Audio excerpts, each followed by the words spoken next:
నమస్తే, welcome to prime time debate. Jaganmohan Reddy ఇక మారడా?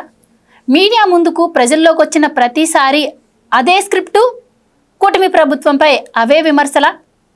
అసలు రాష్ట్ర పరిస్థితి ఏ విధంగా ఉంది, రాష్ట్రంలో ఏం జరుగుతుంది అని ఆయనకి తెలియట్లేదా, లేదంటే పాత స్క్రిప్ట్ పేపర్లే ఆయనకి మళ్ళీ తీసుకొచ్చిస్తున్నారా? ఎందుకు అంటే రాష్ట్రంలో ఇప్పుడు పరకామణి అంశం కావచ్చు, అలాగే కల్తీ లడ్డు అంశం కావచ్చు, హాట్ టాపిక్గా ఉంది. దానికి సంబంధించి వైసీపీ నాయకులు అరెస్ట్ అవుతారా అన్న చర్చ ప్రజల్లో బాగా నడుస్తోంది. ఇలాంటి టైంలో ఆయన పులివెందులో వెళ్ళి అక్కడేదో ప్రభుత్వం ఫెయిల్ అయిందని, సంక్షేమ పథకాలు అమలు చేయట్లేదని, రైతులను మేమే ఆదుకున్నామని చెప్పి కవరింగ్ ఇస్తున్నారు. మరి ఈ కవరింగ్ని ప్రజలు ఏ విధంగా నమ్ముతారు? మరోపక్కేమో పులివెందుల్లో కూడా జగన్మోహన్ రెడ్డి పట్టుకోల్పోతున్న నేపథ్యంలో అక్కడ ఉనికిని చాటుకునేందుకు వెళ్లారు అంటున్నారు. సో అసలు ఆయన చేసినటువంటి విమర్శలు ఏ విధంగా ఉన్నాయని పక్కన పెడితే ప్రజలు ఏం మాట్లాడుకుంటున్నారు, ఆయన పర్యటనపై ప్రజల అభిప్రాయం ఏంటి అన్న విషయాన్ని ఈరోజు డిబేట్లో చర్చిద్దాం. మనతో పాటు డిబేట్లో పార్టిసిపేట్ చేసేందుకు స్టూడియోలో ఉన్నారు సీనియర్ జర్నలిస్ట్ సత్యమూర్తి గారు, అలాగే మరో senior journalist doctor Durga Vadlamani గారు. నమస్కారం సార్. నమస్కారం మేడం. మేడం, జగన్మోహన్ రెడ్డి గారు పులివెందులు వెళ్ళారండి. ఆయన అధికారం కోల్పోయినప్పుడు ఫస్ట్ మీడియా ముందుకు వచ్చి ఏం మాట్లాడారో ఇప్పటికీ అదే ఆయన మాట్లాడుతున్నారు. అంటే రాష్ట్రంలో అసలు పథకాలు అమలు అవుతున్నాయా లేదా అన్నది కూడా ఆయనకు తెలుస్తున్నట్టయితే అనిపించట్లేదు అని చెప్పి ప్రజలు అనుకుంటున్నారు. అంటే అసలు వాళ్ళకి సమస్యలు లేకపోయినా ఏవో సమస్యలు ఉన్నట్టు మీడియా ముందు ఆయన ప్రొజెక్ట్ చేయడం కావచ్చు. ఏంటి ఆయన పర్యటన ఏ విధంగా చూడాలి? అసలు పులివెందుల ఓన్లీ ఆయన రైతుల కోసమే వెళ్ళారా? మరి అక్కడ పులివెందుల ప్రజలు ఏ విధంగా స్పందిస్తున్నారు దీనిపైన? మీకు మొంతా తుఫాన్ ఏమైనా 23వ తారీఖున వచ్చిందండి, లేకపోతే 24న వచ్చిందా నాకు తెలియదు. ఎందుకంటే ఆయన రైతుల పరామర్శ అన్నారు మీరు, అది కూడా అరటి తోటలు ధ్వంసం అయ్యాయి కాబట్టి పరామర్శించడానికి వారు వెళ్ళారు. సో 25 సాయంకాలం వెళ్ళారు. మొంతా తుఫాన్ వచ్చి చాలా కాలం అయినట్టుందిగా. అంతా చంద్రబాబు నాయుడు గారు అంతా సెట్ చేసేసాక, ప్రజలంతా ప్రశాంతంగా ఉన్నాక ఆయన బెంగళూరు నుంచి వచ్చి, మీకు గుర్తుంది, ఆయన పర్యటన చేసి పొద్దున్న 9 నుంచి సాయంకాలం వరకు 2 ఊర్లు వెళ్ళి నానా రభస చేసి వచ్చాడు ఆయన. ఇప్పుడు మళ్ళా ఎందుకు పులివెందుల వెళ్ళాడు జగన్మోహన్ రెడ్డి? జగన్మోహన్ రెడ్డి ఇప్పుడు వెళ్ళటానికి కారణం ఏంటంటే ఒక పెళ్ళి ఏదో ఉంది, ఆ పెళ్ళికి వెళ్ళాడు ఆయన. తర్వాత ఒక అతన్ని పరామర్శించడానికి వెళ్ళాడు. సాధారణంగా మనకి శవం ఉంటేనే జగన్మోహన్ రెడ్డి కదులుతాడు ఎక్కడికైనా. అంటే ఎవరైనా చనిపోతే పరామర్శ అంటే ముందుంటాడు. అంటే అసలు ఈ మధ్యకాలంలో లిక్కర్కి కుంభకోణానికి సంబంధించి అరెస్ట్ అయిన వైసీపీ వాళ్ళు ఎవరిని ఆయన పరామర్శించలేదు. రెండోది అరటి తోటలకు వెళ్ళి, అంటే అరటి రైతుల దగ్గరికి వెళ్ళి ఈ రకంగా మీకు నష్టం జరిగింది, చంద్రబాబు నాయుడు ఏమీ చేయలేదు మీకు అంటే, అసలు నేను ఎందుకు వచ్చాను అనేది ఆయన గుర్తుండదు. మనం రైతులను పరామర్శించడానికి వచ్చాము. సరే, మీకు ఎంత నష్టం వచ్చింది బాబు, అసలు ఏం జరిగింది, ఎంత తోట ధ్వంసమైంది, దీనివల్ల మీకు ఎంత నష్టం వస్తుంది, అసలు గవర్నమెంట్ ఏమైనా చేసిందా లేదా, సరే నా తరఫున ఇది చేస్తున్నాను అని ఏ రోజైనా చెప్తాడా? ముందు చంద్రబాబు నాయుడు ఏమీ చేయలేదు, ఒక నెగిటివిటీ నుంచి వస్తాడు ఆయన. ఫస్ట్ జగన్మోహన్ రెడ్డిలో ఉండే ఫస్ట్ మైనస్ పాయింట్ ఏంటంటే, ఒక రాజకీయ నాయకుడిగా నేను ఏం మాట్లాడాలి అనేది ఈ రోజుకి కూడా తెలియకపోతే, 10 ఏళ్ళు అయిందా ఆయన రాజకీయాల్లోకి వచ్చి? 11 ఏళ్ళు అయినట్టుంది. 11 ఏళ్ళు అయినా కూడా చంద్రబాబు నాయుడు మీద పడేడుద్దామని తప్ప అసలు నేను ప్రజలకు ఏం చేయాలి అనేది ఆలోచించడేంటి? నేను రైతులను పరామర్శించడానికి వచ్చాను, నా పులివెందుల ఇది, ఓకే మన జెడ్పీటీసీ ఎన్నికల్లో మనం ఓడిపోయాము, మనకి కనీసం ఏం రాలేదు, డిపాజిట్ కూడా రాలేదు. సో ఇప్పుడు మనకి స్థానిక ఎన్నికలు రాబోతున్నాయి, నేను ఏ రకంగా మాట్లాడాలి అనేది అవగాహన లేకపోతే ఇంకెందుకండి జగన్మోహన్ రెడ్డి పర్యటనకి వెళ్ళడం? అందుకోసమే వెళ్ళారేమోనండి. నెక్స్ట్ అదే మీకు అదే చెప్పబోతున్నా, స్థానిక ఎన్నికలు వస్తున్నాయి కాబట్టి ఇవాళ మొహం చూపించాడు. ఎందుకంటే ఈసారి తెలుగుదేశం ఖచ్చితంగా పులివెందులను మేము సొంతం చేసుకుంటాము, మొత్తం కడప మా చేతిలోకి రావాలి అని పట్టుబట్టుంది. రాయలసీమ మొత్తం కూడా ఊడుస్తారేమో నాకు తెలియదు, అంటే తెలుగుదేశం కైవసం అవుతుందేమో అది భయపడి ఇవాళ ఈ 2 వంకలు పెట్టుకుని పులివెందులకు వెళ్ళాడు. పనిలో పని రైతుల్ని తీసుకొచ్చాడు. మీకు జగన్మోహన్ రెడ్డి ఇప్పుడు మాట్లాడడానికి ఏముంది అక్కడ? ఏమీ లేదు. ఇవాళ పులివెందుల ఎలా బాగు చేయాలి మున్సిపాలిటీనని తెలుగుదేశం దృష్టి పెట్టింది. అంటే నువ్వు ఇన్ని సంవత్సరాలు ఉండి నువ్వు పులివెందులకు ఏమీ చేయలేదు, ఇవాళ తెలుగుదేశం దృష్టి పెట్టిందంటే ఇది గుర్తుపెట్టుకో జగన్మోహన్ రెడ్డి. మరి నువ్వు ఏ మొహం పెట్టుకుని స్థానిక ఎన్నికల కోసం ముందుకెళ్ళావు నువ్వు? తర్వాత ఆయన ఒక ట్వీట్ చేశాడండి. ఆయన ఏం రాశాడంటే, ఈయన పులివెందుల జెడ్పీటీసీ ఎన్నికల్లో సిబిఎన్ గారు తీవ్ర అధికార దుర్వినియోగానికి పాల్పడుతూ రౌడీ రాజకీయాలు చేస్తున్నారు. ఇది పాతదే. అంటే నేను ఇది ఎందుకు చెప్తున్నానంటే, అప్పుడు జెడ్పీటీసీ ఎన్నికల కోసం చంద్రబాబు నాయుడు గారు మా వాళ్ళని అంతా ఇబ్బంది పెట్టారు, అంతా అంటే మా వాళ్ళని బైండ్ ఓవర్ చేశారు, ఇది చేశారు అంటూ గతంలో పెట్టాడు ఆయన. ఇది ఎందుకు తీసుకొస్తున్నానంటే ఇప్పుడు స్థానిక ఎన్నికల్లో కూడా ఇలాంటివి తెర మీదకి తీసుకొస్తాడు, లేనివి అంటే జరగని అంశాలు తెర మీదకి తీసుకొస్తాడు. గతంలో ఇలా జరిగింది అంటే నేను ఓడిపోవడానికి కారణం అంటే జెడ్పీటీసీ ఎన్నికల్లో నా ప్రతిభ లేకపోవటం కాదు, చంద్రబాబు నాయుడు గారు చేసిన కుట్రలు అంటాడు. నిజంగా నీ పులివెందుల నీది, నీ అడ్డాలో నీవు జెడ్పీటీసీ ఎన్నికల్లో నీకు కనీసం ఏమంటారు డిపాజిట్ రాలేదంటే నువ్వు ఎంత పనికిమాలిన వాడివి. ఇవాళ నువ్వు పులివెందులకు అవ్వలేదు కదా, 40 ఏళ్ళుగా పులివెందుల మీ అడ్డాలో ఉంది, అది మీ చేతుల్లో ఉంది. అక్కడ నువ్వు ఓడిపోయావంటే నీ పని అయిపోయింది జగన్మోహన్ రెడ్డి, అది గుర్తుపెట్టుకో. నువ్వు ఇవాళ రైతుల పరామర్శ పేరుతో వెళ్ళినా, ఒక పెళ్లి పేరుతో వెళ్ళినా, ఇంకొక చావు పరామర్శకు వెళ్ళినా నిన్ను పులివెందుల ప్రజలు గుర్తించరు. ఈసారి పులివెందుల స్థానిక ఎన్నికల్లో ఖచ్చితంగా తెలుగుదేశం మొత్తం కైవసం చేసుకోవటం అయితే తథ్యం, అది ఇంకా అందులో మీకు సందేహమే లేదు. నేను ఇవాళ రాసిస్తాను మీకు వైట్ పేపర్ మీద కావాలంటే. కాబట్టి ఆయన జగన్మోహన్ రెడ్డికి అర్థమైంది పరిస్థితి అంతా మొత్తం. ఇవాళ వైసీపీ రెపరెపలాడుతోంది గాల్లో దీపంలాగా. ఎవ్వరూ చుట్టూ లేరు, అందరూ కేసుల్లో ఉన్నారు.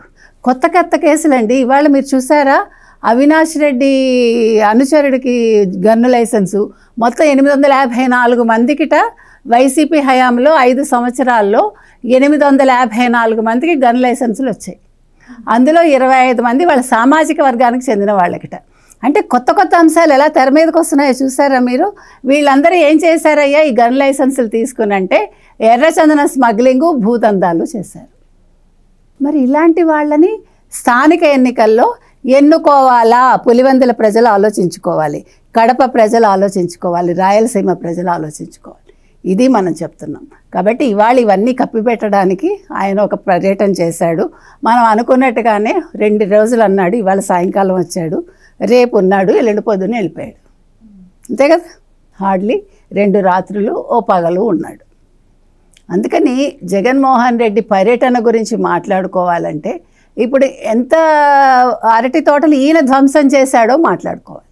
ఈయన పర్యటన కోసం ఎన్ని అరటి గెలలు కోసేశారు, ఎన్ని అరటి తోటలు మీరు నాశనం చేశారు మీ పర్యటన కోసం, అది చెప్పండి జగన్మోహన్ రెడ్డి.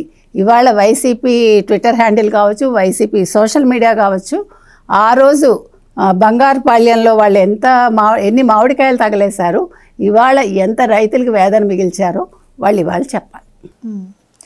సార్, రాష్ట్రంలో నడుస్తున్నటువంటి పరిస్థితులు ఏంటి, హాట్ టాపిక్స్ ఏంటి, జగన్మోహన్ రెడ్డి గారు పులివెందుల వెళ్ళి చేస్తున్నటువంటి డ్రామా ఏంటి, ఇవన్నీ తెలియవంటారా జగన్మోహన్ రెడ్డి గారికి? మరి వీటిపైన ప్రస్తావించే పని ఆయన ఎందుకు చేయలేదు? అండ్ అక్కడ మీడియా కూడా ఎందుకని ఆయన ఇలాంటి క్వశ్చన్లు ఏమి అడగలేదంటారా? ఏంటండి మరి మీ ప్రభుత్వం ఉన్నప్పుడే కదా ఇవన్నీ వచ్చినాయి, దీనిపైన మీ సమాధానం ఏంటి అని అడిగే ప్రయత్నం చేయలేదంటారా? ఏంటి అసలు అంటే అక్కడ పులివెందుల్లో జగన్మోహన్ రెడ్డి అక్కడ పర్యటించటం అదంతా కూడా ఒక స్టేజ్ మేనేజ్డ్ డ్రామా. కేవలం ఆయనకి సంబంధించిన మనుషులే అటుపక్క ఇటుపక్క ఎదురుగా ఉంటారు. ఎందుకు అంటే అతను అబద్ధాలు చెప్తూ ఉంటే ఆనందంగా నవ్వుతూ విని చప్పట్లు కొట్టాలి అంటే వాళ్ళకు కూడా ఏమి తెలియని వాళ్ళే చుట్టుపక్కల ఉండాలి. మా చుట్టుపక్కల ఉన్నవాడు ఎవడు మీలాంటి వాళ్ళు, లేకపోతే నాలాంటి వాళ్ళు, లేకపోతే మేడం దుర్గయ్య లాంటి వాళ్ళు ఎవరిని ఉంటే అదేంటయా నువ్వు ప్యాడీ ప్రొక్యూర్మెంట్ చేసి ఆ ప్యాడీ ప్రొక్యూర్మెంట్ డబ్బులు కూడా నువ్వు ఇవ్వలేదు కదా, నువ్వు ముఖ్యమంత్రిగా ఉన్న టైంలో 9 నెలలు 10 నెలలు కూడా ధాన్యం రైతుకి డబ్బులు జమ చేయలేదు నువ్వు. మరి కూటమి ప్రభుత్వం వచ్చిన తర్వాత 24 గంటల్లో వాళ్ళకి డబ్బులు జమ చేస్తున్నది కదా. నువ్వు బాకీ పెట్టి వెళ్ళిన దాదాపుగా 5,700 కోట్లు ఎంతో బాకీ పెట్టి వెళ్తే అవన్నీ మరి కూటమి ప్రభుత్వం తీర్చింది కదా అని అడుగుతారు కదా. అందుకని ఏమి తెలియని వాళ్ళనే చుట్టూతో పెట్టుకుంటాడు. వాళ్ళు కూడా నవ్వుతూ ఉంటారు. ఈయన చెబుతూ ఉంటే నవ్వుతూ చప్పట్లు కొట్టాలి. అది స్కీము. ఆ స్కీమ్ ప్రకారమే పోతాడు. ఎక్కడికి వెళ్ళినా అదే బ్యాచ్ ఉంటుంది. ఈయన అన్ని అసత్యాలు ప్రచారం చేసుకుంటూ ఉంటాడు. జగన్మోహన్ రెడ్డి టైంలో రైతు భరోసా కేంద్రాలను పెట్టి ఆ రైతు భరోసా కేంద్రాలన్నీ వైఎస్ఆర్ కాంగ్రెస్ పార్టీ నాయకుల ఇళ్లల్లో పెట్టి కనీసం వాళ్ళకి రెంట్ కూడా పే చేయలేదు. రైతు భరోసా కేంద్రాలకి రెంటు అద్దె బకాయిలు పెట్టాడు. ఏమన్నా అంటే అది నాది అది నాది అది నాది అంటుంటాడు. నీది అనుకునే నువ్వు రెంట్ బకాయిలు కట్టలేదా? ఇంకా అరటి రైతుల గురించి మాట్లాడుతున్నాడు.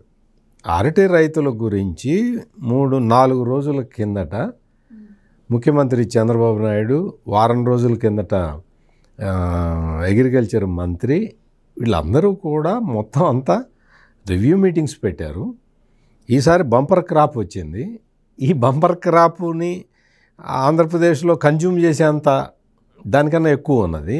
అందుకని చెప్పి బాంబే మార్కెట్ని ఎక్స్ప్లోర్ చేయాలి, బాంబేకి మనం ఎక్స్పోర్ట్ చేయడానికి అన్ని ఏర్పాట్లు చేయండి అని చెప్పి రైతులకి సౌకర్యంగా ఉండేలాగా రాష్ట్ర ప్రభుత్వం అన్ని చర్యలు తీసుకున్న తర్వాత ఇప్పుడు వెళ్ళాడు పులివెందులకి.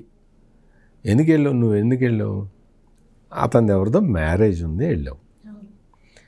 నువ్వు మ్యారేజ్కి వెళ్ళి మ్యారేజ్ పనులు చూసుకొని, మరి మీ దాంట్లో అక్షింతలేసే సాంప్రదాయం ఉంటుందో ఉండదో నాకు తెలీదు. ఉంటే అక్షింతలేసి భోజనం పెడితే వాళ్ళు భోజనం పెడితే తిని రిటర్న్ రావాలి. నీకు ఈ మధ్యలో అరటి రైతుల గొడవ ఏంటి? అరటి రైతులకి ఏం సమస్య ఏమీ లేదు. వాళ్ళందరూ కూడా తీసుకొస్తున్నారు, ఎక్స్పోర్ట్ చేస్తూ ఉన్నారు. ఎక్స్పోర్ట్ అంటే విదేశాలకు కాదు, మన దేశంలోనే చాలా ప్రాంతాలకు పంపిస్తూ ఉన్నారు. ఇవన్నీ సిస్టమేటిక్గా జరుగుతూ ఉన్నాయి. అసలు ఈ జగన్మోహన్ రెడ్డి పదవి నుంచి దిగిపోగానే రాష్ట్రంలో జరిగిన పెను మార్పు ఏంటి అంటే సుభిక్షంగా వర్షాలు పడ్డాయి. మొత్తం కాలువలన్నీ కూడా వాటన్నిటినీ రిపేర్లు చేసి సిద్ధంగా పెట్టారు. రిజర్వాయర్లన్నీ నిండు కుండల్లాగా మారిపోయినాయి. మొత్తం కాలువల ద్వారా చెరువులు నింపారు. భూగర్భ జలాల సంరక్షణ జరిగింది.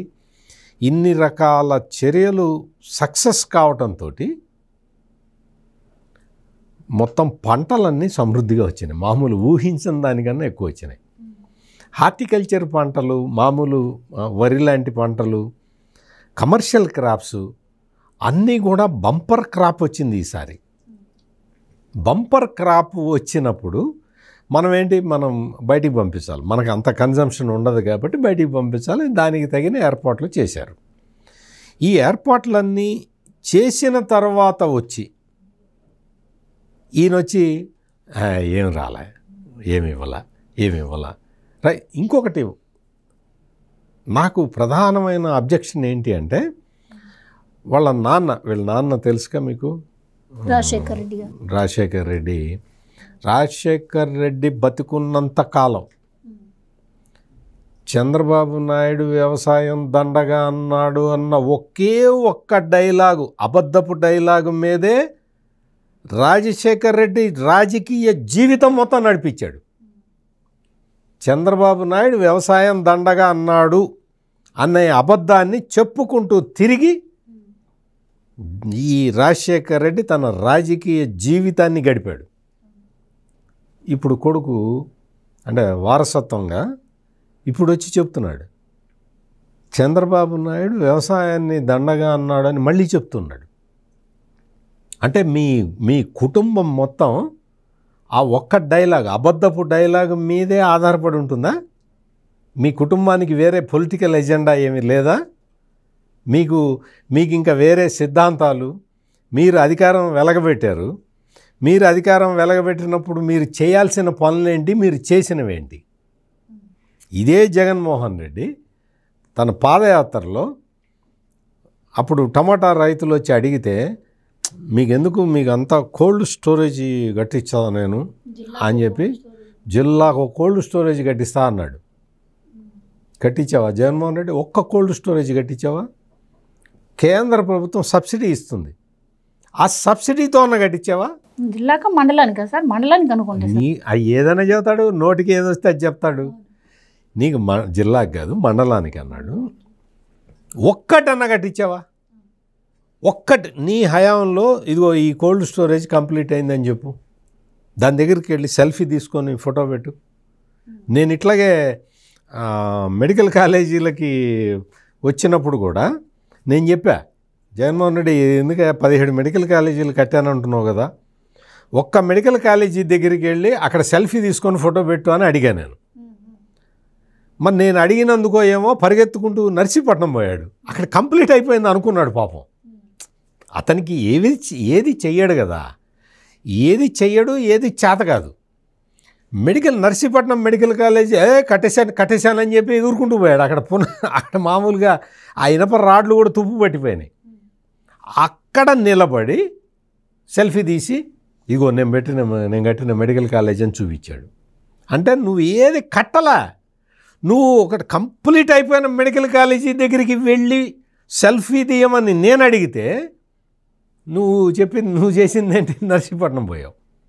అంటే ఎందుకు చెప్తున్నా అంటే ఇప్పుడు కూడా నువ్వు ఏదన్నా కోల్డ్ స్టోరేజీ ఏదన్నా నువ్వు కట్టావా జగన్మోహన్ రెడ్డి, ఒక ఫోటో పెట్టు, నువ్వు సెల్ఫీ తీసుకొని ఫోటో పెట్టు అంటే మరి వెళ్తాడేమో చూడాలి. జగన్మోహన్ రెడ్డి అన్ని ఒక్కటి కూడా వాస్తవం చెప్పడు, జరిగింది చెప్పడు. రైతులకి ఎక్కడా పరిహారం రావట్లేదు అని చెప్పాడు. రైతులకి నిజంగా పరిహారం రాకపోతే ఈ రోజున రోడ్డెక్కి గొడవ చేసేవాళ్ళు. ఎక్కడన్నా ఓకే ఈనాడులో వార్త రావట్లేదు, ఆంధ్రజ్యోతిలో వార్త రావట్లేదు, మీ సాక్షిలో ఏమన్నా వస్తుందా చూపించు. ఒక్కసారి రైతులు రోడ్డు మీదకి వచ్చి అప్పుడు తప్పుడు వార్తలు రాశాడు.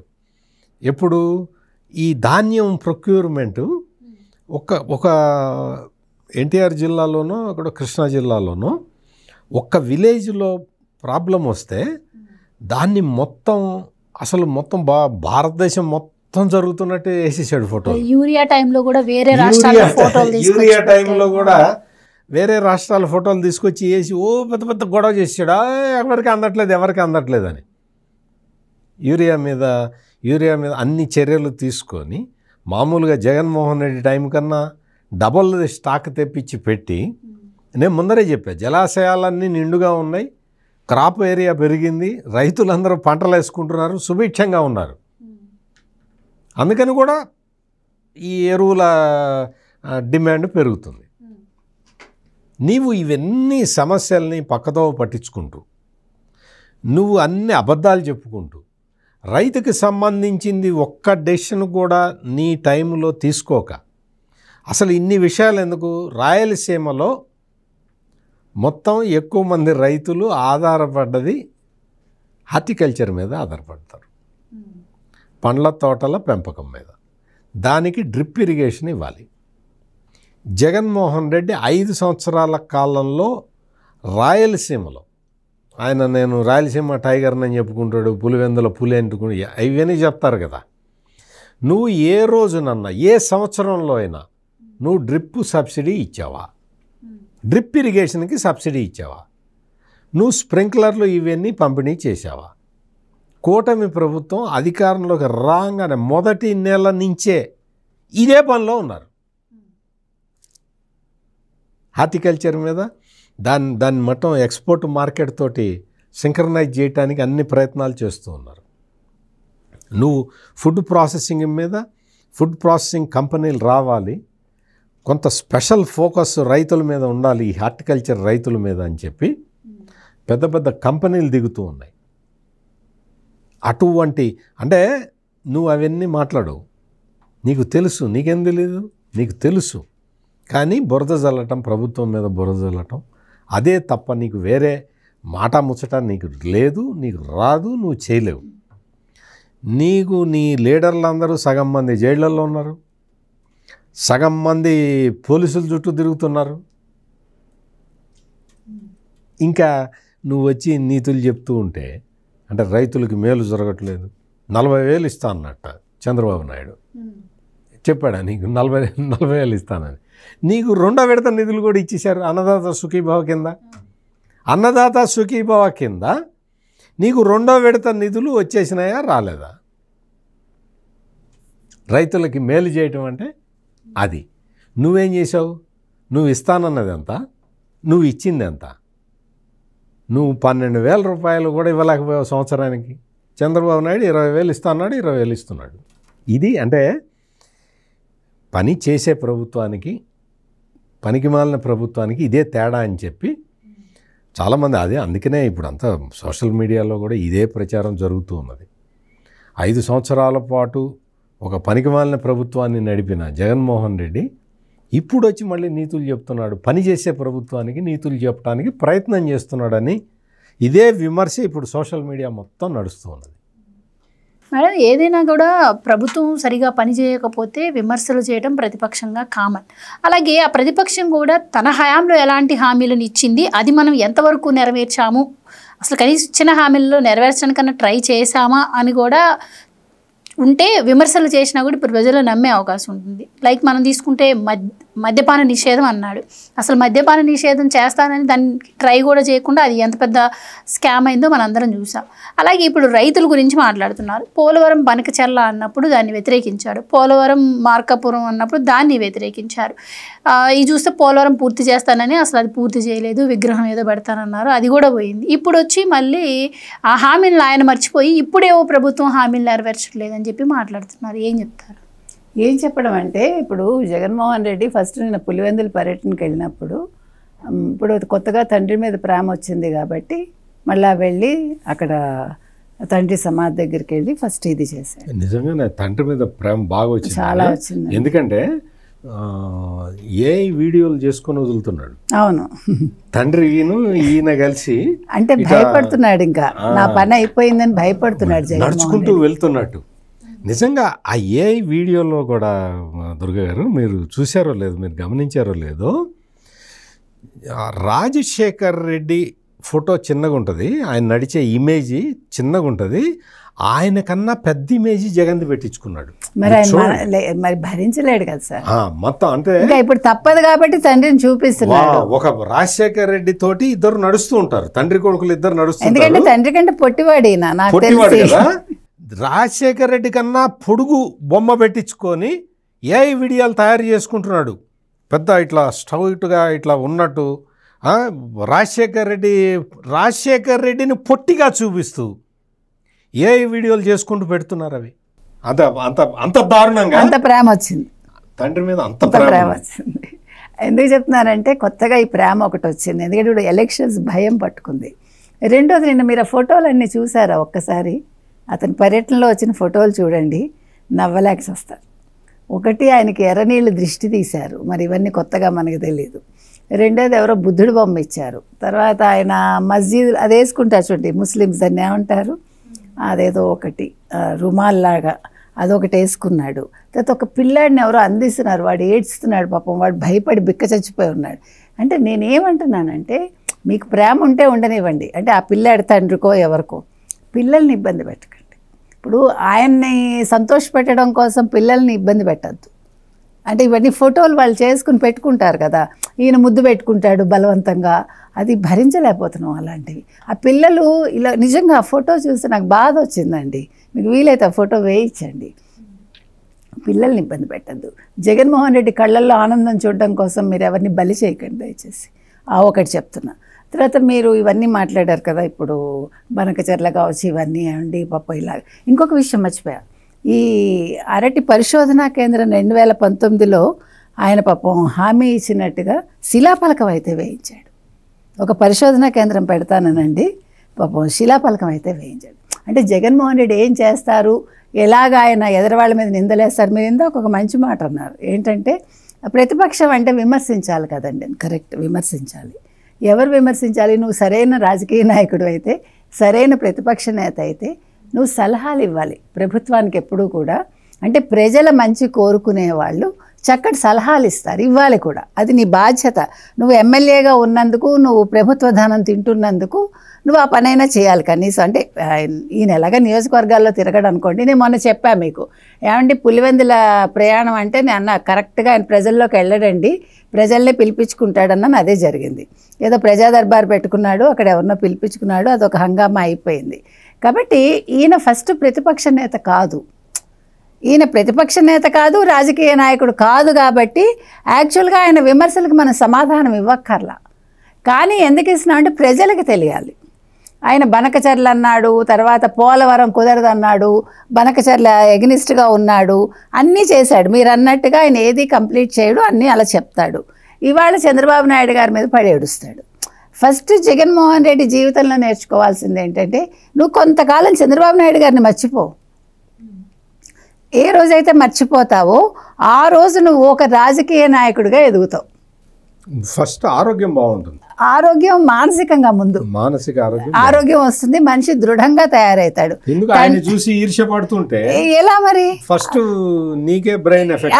ఏడుపుతో ఏమవుతావు, నువ్వే సర్వనాశనం అవుతావు. అంటే బుర్ర అసలు ముందు పనిచేయదు కదా నీకు. ఎంతసేపు అంటే ఇప్పుడు పవన్ కళ్యాణ్ మీద పడి ఏడవడం మానేశాడు, లోపల ఏడుస్తున్నాడమో మనకు తెలియదు. పైకి ఎందుకు ఏడవట్లేదంటే ఇప్పుడు జనసేనని తెలుగుదేశాన్ని ఎలా విడగొట్టాలి అనే ఒక కార్యక్రమం మీద వాళ్ళు ఉన్నారు. కాబట్టి ఇప్పుడు పవన్ కళ్యాణ్ పేరు ఎత్తట్లే, ఎలక్షన్ ముందంతా ఆయన్ని కాల్చుకుని తిన్నాడు ఆయన కుటుంబం గురించి ఎత్తి. కాబట్టి ఇవాళ బనకచర్ల పూర్తి అవ్వలేదు, లేకపోతే పోలవరం అవ్వలేదు, నీకెందుకు జగన్మోహన్ రెడ్డి 2029 రానివ్వండి, అన్నీ పూర్తవుతాయి. మీ కళ్ళ ముందు అన్నీ సాక్షాత్కరిస్తాయి. ఇవాళ మీరు ఊహించని అమరావతి జంగిల్ క్లియరెన్స్ అయింది. మీరు ఊహించని విధంగా అక్కడ ఇవాళ ఎన్నో అభివృద్ధి కార్యక్రమాలు జరుగుతున్నాయి, కంపెనీలు వస్తున్నాయి ముందుకి. ఇవాళ అన్నీ అంటే శరవేగంతో జరుగుతున్నాయి. మరి ఆయనకి ఇందాక సత్యమూర్తి గారు చెప్పినట్టుగా పాపం బాధాకరమైన అంశం ఏంటంటే సాక్షిలో ఇవేమీ రావు ఏమండి. అందుకని వారికి ఏం జరుగుతుందో తెలియదు. ఆయనకి బాధాకరమైన విషయం ఏంటంటే జగన్మోహన్ రెడ్డికి బాధాకరమైన విషయం, అదే ఆయనకే నేను అనేది ఆనందకరమైన విషయం. వారి కళ్ళకు గంతలు ఉంటాయి కాబట్టి అసలు రాష్ట్రం ఎట్లా ముందుకెళ్తోంది, ఏం జరుగుతోంది, అరటి రైతులు ఎంత సుఖంగా ఉన్నారు, రైతులకు ఇవ్వాల్సినంత ఏ రకంగా ఇచ్చారు, అవన్నీ ఆయనకు తెలియకుండా పాప ఈ ప్రయాణాలు పెడితే ఆయన అక్కడికి వెళ్ళి ఏం మాట్లాడతాడు రైతులతోటి. రాష్ట్రం ప్రభుత్వం ఆల్రెడీ ఇచ్చేసింది వాళ్ళకి ఇవ్వాల్సింది. మొంతా తుఫాన్ రాగానే రెండోసారి ఇవ్వాల్సింది రైతు భరోసా, అన్నదాత సుఖీభవ అనేది ఇచ్చేసింది అనేది కూడా వారికి తెలియదు. తెలియకుండా వెళ్ళి రైతుల్ని పట్టించుకోలేదంటాడు, తెలియకుండా పోలవరం పనులే మొదలు పెట్టలేదంటాడు, లేదు ఇంకేదో జరగలేదంటాడు. ఇప్పుడు అమరావతి గురించి మాట్లాడు కొంతకాలం, అమరావతి ఇప్పుడు బాగుంది కాబట్టి కొంచెం మాట్లాడు, మళ్ళీ వైజాగ్ మీద పడతాడు కొన్ని రోజులైతే. ఎందుకంటే ఇప్పుడు గూగుల్ డేటా సెంటర్ వస్తుంది చూసారా, ఈ మధ్యన మళ్ళీ పీపీపీ మోడల్ మర్చిపోయాడు. ఎందుకంటే సిఐఏ సదస్సు అయిపోయింది కదా, ఇప్పుడు కోటి సంతకాలు అన్నాడు, ఇంకా కోటి సంతకాలు అసలు ఎవడో మొహం చూపించట్లేదు, సంతకం రాదంటున్నారు, మాకు సంతకం పెట్టడమే రాదంటున్నారు వాళ్ళు. కాబట్టి ఇవాళ సిఐఏ సదస్సు అయిపోయింది, పీపీపీ మోడల్ మర్చిపోయారు, కోటి సంతకాలు గాల్లో కలిసిపోయింది. ఎందుకంటే ఇప్పుడు కోటి కాదు కదా, 1,00,000 కూడా ఆయన చుట్టూ లేరు, ఉన్న 10 మంది తెచ్చిపెట్టుకున్నదే అది. ఆయన ఎంత ఏడ్చినా ఏం చేసినా ఒక ప్రతిపక్ష నేతగా జగన్మోహన్ రెడ్డి ఎదగాలండి. ఎదగడానికి ఆయన అవకాశం ఇచ్చుకోరు. ముందు చంద్రబాబు నాయుడు గారిని మర్చిపోయి రాష్ట్ర ప్రభుత్వం చేసే మంచి పనులు కొద్దిగా ఆలోచిస్తే మీరు ఆరోగ్యకరంగా ఉంటారు, మీ బుర్ర పనిచేయటం మొదలు పెడుతుంది. అప్పుడు మీరు తీసుకునే నిర్ణయాలు కొద్దిగా ప్రజారంజకంగా ఉంటాయి. అంటే ప్రజలకు ఏం కావాలో అవి తీసుకునే విధంగా ఆయన మానసికంగా ఒక పరివర్తన వస్తుంది ఆయనకి. కాబట్టి ముందు ఆయన అర్జెంటుగా చేయాల్సింది ఏంటంటే చంద్రబాబు నాయుడు అనే వ్యక్తి నాకు తెలియదు అని అనుకోవాలి, చంద్రబాబు నాయుడు నాకు ప్రత్యర్థి కాదు అని అనుకోవాలి. చంద్రబాబు నాయుడిని మనం తిట్టాలి అనుకోవడం మానేస్తే మొత్తం రాష్ట్రంలో జరుగుతున్న మంచి తెలుస్తుంది. ఇవాళ అరటి రైతులకి ఆయన ఏం చేశారో తెలుస్తుంది.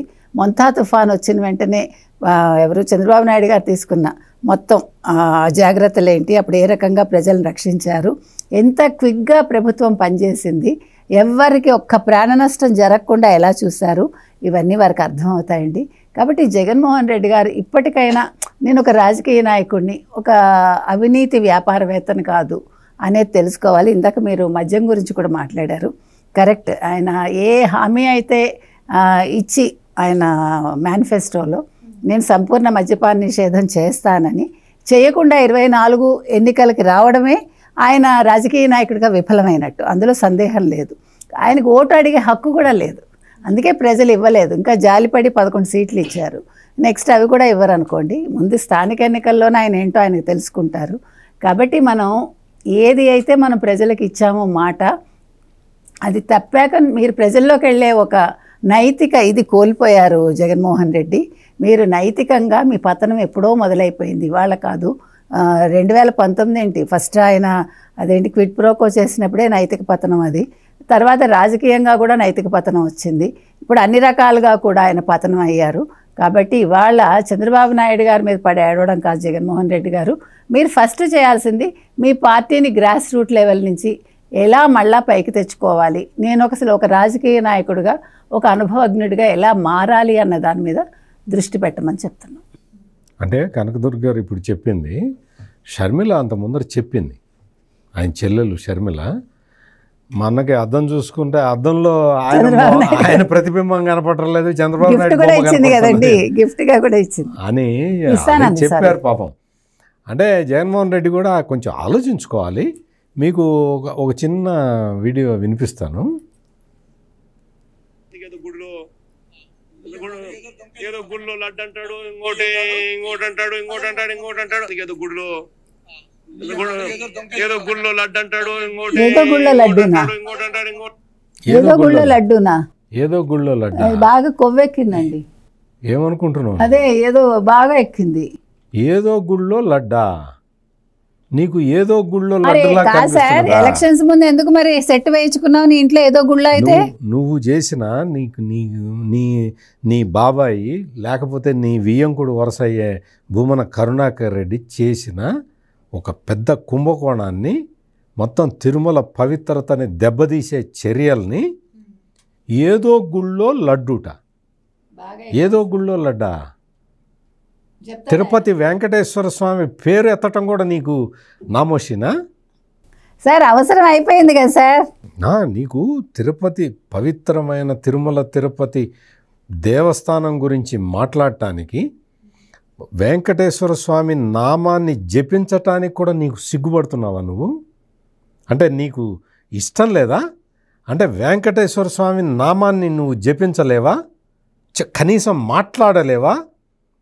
ఏదో గుడా, ఏదో గుడి, అందరూ వినండి, హిందువులు ఎస్పెషల్లీ, ఏదో గుడి, ఏదో గుడిలోట ఏదో లడ్డుట. ఎంత దారుణంగా! అసలు మొత్తం ఈ వెంకటేశ్వర స్వామి లడ్డు విషయంలో, పరకామణి చోరీ విషయంలో ఎప్పుడైతే పిలిచి అడుగుతున్నారో వాళ్ళ బాబాయ్ వైవి సుబ్బారెడ్డిని, భూమన కరుణాకర్ రెడ్డిని, ఈయన తీసుకొచ్చి డిఫెన్స్లో పనిచేసే ధర్మారెడ్డిని తీసుకొచ్చి టీటీడీ ఈవోగా పెడితే ఆ ధర్మారెడ్డిని పోలీసులు పిలిచి క్వశ్చన్లు అడుగుతూ ఉంటే కళ్ళు బయర్లు గమ్మి ఏదో లడ్డూట ఏదో గుడిట. మార్చుకో, ప్రవర్తన మార్చు. ఇంకేంటి మారేది? అదే సార్, ఈ చేసిన పనులకు గాను వాళ్ళు కేసులు ఆరోపణలు ఎదుర్కొంటూనే ఉన్నారు. కానీ జగన్మోహన్ రెడ్డి గారు చూస్తే ఆంధ్రప్రదేశ్లో కన్నా కూడా ఆయన బెంగళూరులోనే ఎక్కువ ఉంటున్నారు.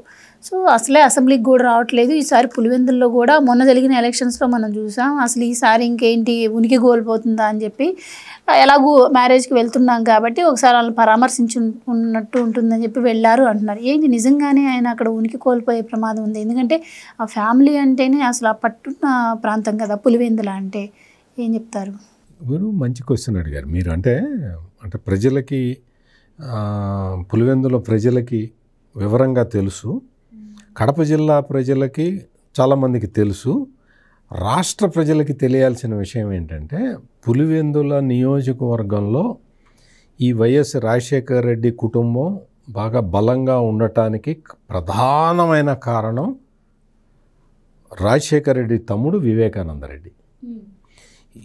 ఈ వివేకానంద రెడ్డికి అంటే రాజశేఖర రెడ్డి దాయాదులకి, అంటే దాయాదులు అంటే వాళ్ళు ఇప్పుడు అవినాష్ రెడ్డి వాళ్ళ ఫాదర్ ఉన్నాడు భాస్కర్ రెడ్డి, వీళ్ళకి చాలా కాలంగా తగాదాలు నడుస్తూ ఉన్నాయి. అక్కడ తగాదాలు నడుస్తూ ఉంటే రాజశేఖర్ రెడ్డి ఆ భాస్కర్ రెడ్డి లేదు వాళ్ళ ఫ్యామిలీలు అంటే ఎటువంటి, అంటే వాళ్ళకి పెద్దగా వాళ్ళని పొలిటికల్గా రానివ్వకుండా, వాళ్ళకి పొలిటికల్గా ఎటువంటి పాత్ర లేకుండా చేసి రాజశేఖర్ రెడ్డి తన తమ్ముడిని అక్కడ పెట్టుకున్నాడు.